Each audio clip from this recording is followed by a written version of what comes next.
chefe. Boa noite, Bernardo, Alicia, Maicon na produção, todos que estão nos acompanhando aí do outro lado. Queria pedir primeiro o pessoal deixar o like, se inscrever, compartilhar com os amigos, família. Isso não custa nada, ajuda muito a gente a continuar produzindo conteúdo bacana para vocês. É muito importante isso. Vamos falar de Cruzeiro, vamos começar falando um pouquinho de janela de transferências.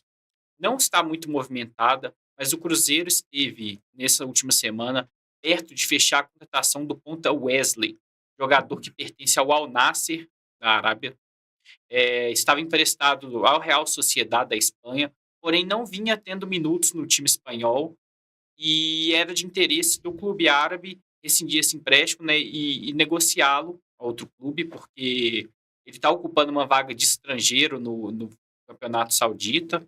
É, essa, essas vagas de estrangeiros são muito limitadas por lá, né? São jogadores muito caros, jogadores de muito renome que chegam nessa disputar essas vagas. Então era de interesse do clube negociá-lo. O Cruzeiro estava forte na negociação. O Arthur Jorge tinha contato com o jogador, contato com os dirigentes do clube árabe, e o Cruzeiro estava a detalhes de anunciar o jogador, porém, de última hora, o jogador foi oferecido a outros clubes, se fala no Grêmio e no Corinthians, e a postura do Cruzeiro é de não entrar em leilão, de não se desesperar para contratar jogador, e a postura é de que o Cruzeiro não mudaria R$ 1 na proposta enviada aos árabes e ao jogador, do salário dele. Então, a negociação foi paralisada. O Corinthians parece que é quem chega na frente para contratar o jogador, mas o Corinthians está sofrendo com um transfer ban, mais de um, se eu não me engano, um transfer ban, né? O Corinthians tem devendo muito no mercado.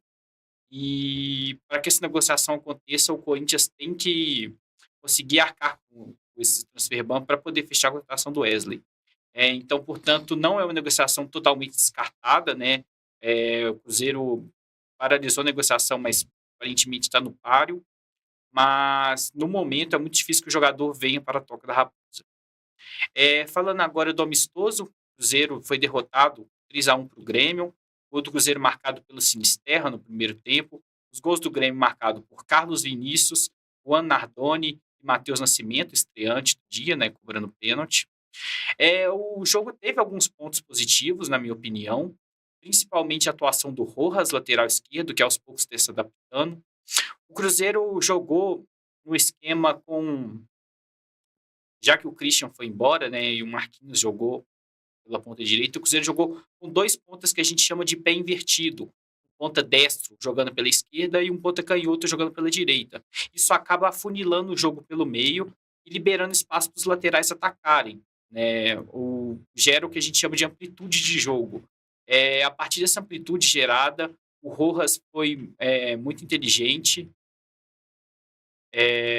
soube fazer a infiltração do espaço e recebeu na linha de fundo para fazer o cruzamento para o gol do Sinisterra. Então, chama atenção essa amplitude gerada dos laterais e o Rojas sendo um jogador bem agressivo, ofensivo. Para mim, o grande destaque no jogo, junto do Sinisterra, que além do gol fez uma boa jogada, acabou servindo o Caio Jorge, que não aproveitou, perdeu uma boa oportunidade. Caio Jorge perdeu, na minha visão, 3 oportunidades claras de gol e desperdiçou um pênalti, partida muito abaixo do camisa 19.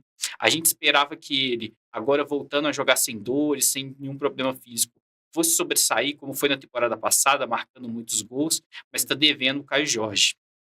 Agora vamos falar um pouco das questões negativas que a gente teve no jogo.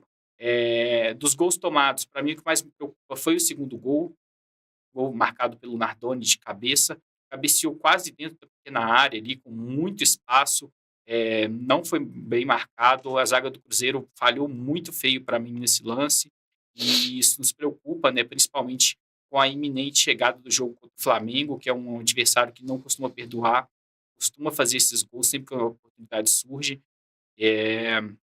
E falando sobre esse jogo, essa visão do Cruzeiro de se preparar para o jogo do Flamengo, o Cruzeiro jogou sem Lucas Romero como primeiro volante, que coincidentemente está suspenso para esse jogo contra o Flamengo, não deve ser titular, não será titular, né, com certeza, e sem o Fagner, também suspenso para esse jogo, quem jogou foi o William, lateral direita. Então o Arthur Jorge aparentemente já está fazendo os testes, está está usando esses amistosos como laboratório para poder encontrar esses substitutos, mas, na minha opinião, principalmente o Matheus Henrique, como primeiro volante, não vem funcionando. O Matheus Henrique sempre foi um volante de projeção no ataque, um volante de recurso técnico, mas que na marcação acaba deixando a desejar.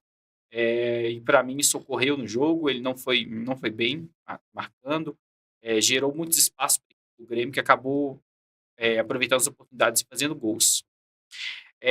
Outra coisa também que o elenco se mostrou muito curto, as entradas como o chefe muito bem falou, do Wanderson, que era até outro dia dado como descartado, a mesma coisa o Chico da Costa, ganhou oportunidade com a ausência do Neiser, que sentiu um problema físico, dos jogadores que não agregam. O Wanderson teve uma oportunidade de fazer o gol, ele tenta dominar a bola, domina errado, a bola escapule dele, ele perde um gol, ele pode ser um jogador que contribui taticamente, de recomposição, de marcação, mas ofensivamente ele não tem agregado. O Wanderson tem pouquíssimos gols com a camisa do Cruzeiro, vem muito mal.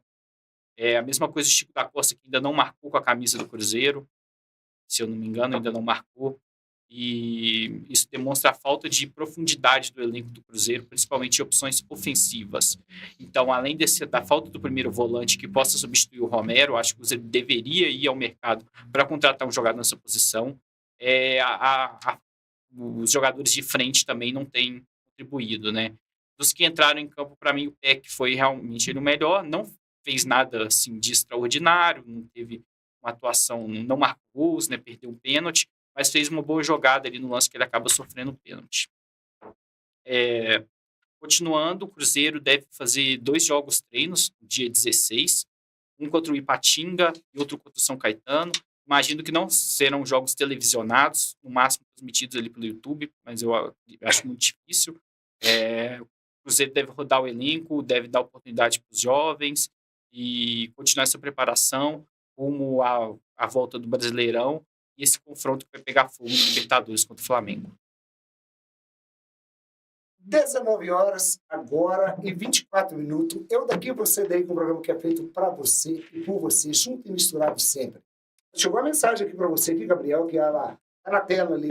Tá falando aqui agora. Pode ler a mensagem ali, mandar um abraço, eu vou responder, Gabriel. Olá, Gabriel. Dona Nilza, minha mãe, me falou para te seguir para ficar bem informado sobre o futebol. Obrigado aí, Marcos Figueira, por estar acompanhando a nossa live.